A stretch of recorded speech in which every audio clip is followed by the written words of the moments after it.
해구산의 기본적인 가정은 평양이 서울을 공격하면 워싱턴이 평양을 공격한다. 과연 워싱턴이 평양에 공격을 할 수 있을까? 가장 큰 어문부의 뒷 배경은 누구냐면 바로 베이징이다. 트럼프가 재선이 되면 우리한테 상당한 여러 가지 우려 섞인 행동을 할 수 있다라고 하는 예상은 했습니다만은 실제로 콜비라고 하는 사람이 이런 발언을 했는데 그 가운데 저는 조금 뭐 쇼킹하게 받아들였다 그럴까요?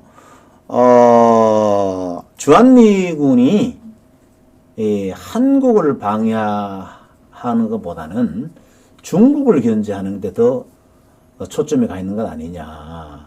그래서 주한미군의 존재가 이제는 한국 방위보다는 중국을 봉쇄하고 견제하는 데 더 큰 역할이 있는 것 같은 그런 이른바 주한미군의 역할 변경 이런 것을 얘기한 걸로 좀 받아들였어요. 뭐 실제로 또 뭐 그렇다고 봐야 되죠. 기지가 평택으로 간 것도 그런 의미가 있죠. 뭐 처음 그 평택으로 주한미군 기지가 옮겨졌을 때 네. 그때도 대중국 방위용이다. 또 아니면 뭐 견제용이다라는 거가 이제 일반적으로 나왔던 이야기이고 네. 지금 말씀하신 것처럼 이제 우리가 국방안보와 관련돼서 조금 현 시점에서 조금 생각해야 될 요소가 있는 것 같아요. 네. 중요한 요소는 북한이 지금 사실상은 핵 보유 국가인데 그렇죠. 이 문제를 지금 어떻게 우리가 해결해낼 것인가에 대한 문제 하나하고 그리고 이제 우리의 국력이 이만큼 높아졌으면 이 문제를 지금 어떻게 우리가 잘 극복해낼 것인가에 대한 문제를 고민을 해야 되는데 네. 국방안보와 관련돼서 중요한 문제, 중요한 요소는 제가 보기로는 자강과 안보라고 동맹이라고 생각을 합니다. 자강과 동맹. 예, 예. 네. 자강이 없으면 동맹이 없습니다. 네. 그래서 자강의 요소를 어떻게 극대화시킬 것인가에 대한 고민을 지금부터 조금 해봐야 된다. 네. 여기서 한반도 선진화 재단에서 2016년 북한이 4차 핵실험을 했을 때 남북한 간의 군사력을 비교를 한번 해봤어요. 예. 핵이 있을 당시하고 없는 상태하고 핵이 없는 상태에서는 당연히 한국의 재래식 무기가 훨씬 더 월등하기 때문에 이건 비교 대상이 되지 않는데 그렇죠. 예. 핵이 있는 상태에서는 북한의 군사력과 한국의 그 군사력을 비교했을 때 한국이 100이라고 그러면 북한은 한 130 정도가 됐습니다. 네, 핵 자체가 비대칭 무기 아닙니까? 네, 그러니까 뭐 이걸 수치로 또 이야기하는 것도 굉장히 어떤 의미에서는 의미가 없는 거로도 보여줄 수 있는데 그런데 지금 2016년이니까 지금 2024년이니까 8년이 지나고 난 현재의 상태에서는 이거보다 북한의 핵 능력은 훨씬 더 고도화 되었다라고 판단이 되기 때문에 이거에 대한 대비책을 지금 우리가 어떻게 마련해낼 것인가에 대한 고민들을 지금부터 해야 된다. 네, 핵폭탄을 몇 개 가지고 있느냐는 다 기관마다 전망이 다릅니다만은 뭐 40개에서 80개 뭐 그렇게 가지고 있다 이렇게 전망을 하는데 숫자보다는 지금 어쨌든 북한이 핵폭탄을 가지고 있고 이제 투발 수단이라고 하는 미사일, 그다음에 잠수함. 저는 장거리 미사일 이런 거보다는 네. 더 위험스러운 거가 바로 평양에서 서울까지의 거리가 네. 300에서 500 정도밖에 되지 않으니까 뭐 제주도까지 그렇죠. 그러니까 단거리 미사일이 더 위험하다라고 우리는 봐야 되고 그러니까 단거리 미사일은 한반도를 노리는 거고 장거리 미사일은 미국을 노리는 거죠. 미국 또 기지라든지 괌이라든지 일본은 뭐 중거리 미사일일 테고 미국을 노리는 게 이제 ICBM이라는 거죠. 그렇게 되니까 우리가 지금부터 생각해야 되는 거는 ICBM이나 또 그 IRBM 같은 중거리 미사일 같은 거에 고민을 할 것이 아니라 단거리 미사일에 훨씬 더 고민을 더 많이 해야 되고 대비책을 더 많이 마련해야 된다라는 이야기가 있는 거고요. 또 한 가지 우리가 좀 고민을 해봐야 될 문제가 이렇게 됐을 때 우리가 어떻게 그러면 북한의 핵 공격에 막아낼 것인가에 대한 것을 고민을 해야 되는데 보통 핵에는 가장 좋은 수단이 핵밖에 없다라고 그렇죠. 이야기를 하니까 이 문제를 지금 우리는 지금부터 고민을 하고 어떻게 하는 것이 북한의 핵 능력을 저지시킬 수 있는가라는 것을 고민을 한번 해봐야 된다라는 겁니다.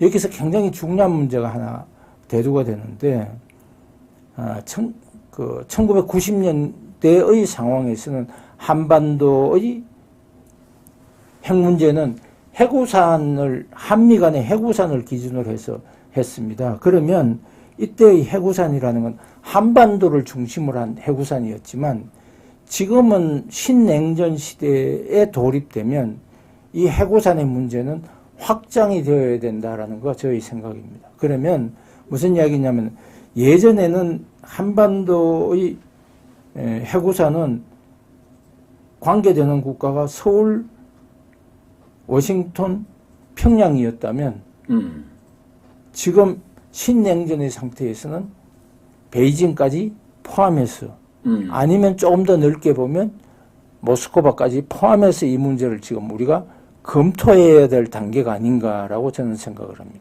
다시 말씀을 드리면 왜 이 문제가 우리가 가지고 있는 이 인식의 전환이 필요하냐면 한반도의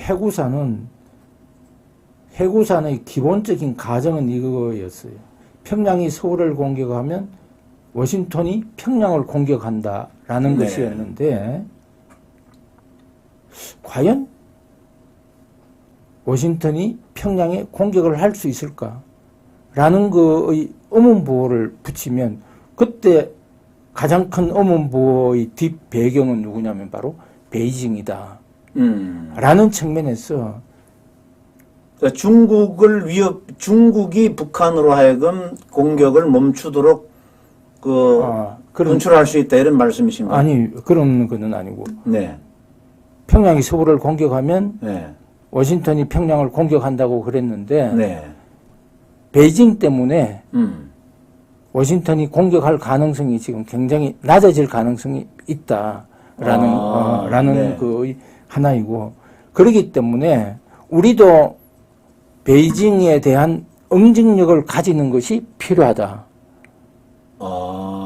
그래서 한반도의 차원이 아니라 동북아 전체의 차원에서 이 문제를 해구산이라는 걸 다른 차원에서 봐야 된다. 그 말씀은 결국은 이제 미국의 대중국 봉쇄 전략에 대한민국도 적극 동참해야 된다. 동참해야 된다. 그런 말씀이시네요. 예. 그게 지금 미국이 원하는 거죠. 그렇죠. 그래서 지금 미국은 동북아시아의 정세를 일본에다 주도권을 주고 관리하겠다라고 지금 가고 있는 것 같아요. 그래서 최근에 필리핀도 끌어들이고. 그래서 최전선으로서는 한국, 대만, 필리핀 그리고 제 후방에 미국과 일본이 서포트해주는 이런 형태로 대중국 봉쇄를 하겠다는 게 미국의 의도인 것 같은데 네. 우리의 경우에는 고민이 만약에 중국이 대만을 침공을 했을 때 당연히 주한미군이 빠져서 맞겠죠. 근데 우리는 그럼 어떻게 하느냐가 사실은 딜레마입니다. 대만의 유사가 결국은 한반도의 유사. 그렇게 대만의 유사가 결국은 한반도의 유사. 이 이야기는 주한미군이 철수하면 김정은이가 지금까지 그렇게 힘들어서 개발했던 핵무기를 어디에다가 사용할 것인가. 저는 한반도의 통일을 위해서 사용하지 않을까. 김정은 통일? 주도로 좀 더 정확하게 표현을 하면 핵무기를 기반으로 한 적화 흡수 통일을 할 것이다라고 저는 가정을 한 상태에서 이 문제를 지금 우리가 해결을 해야 된다라고 지금 보고 있는. 이럴 수도 있죠. 중국이 대만을 침공하면서 북한으로 하여금 뭐 남한을 공격하라고 부추길 수도 있는 거죠. 왜? 대한민국에 있는 전력이 대만 지원을 못하도록 해야 되니까.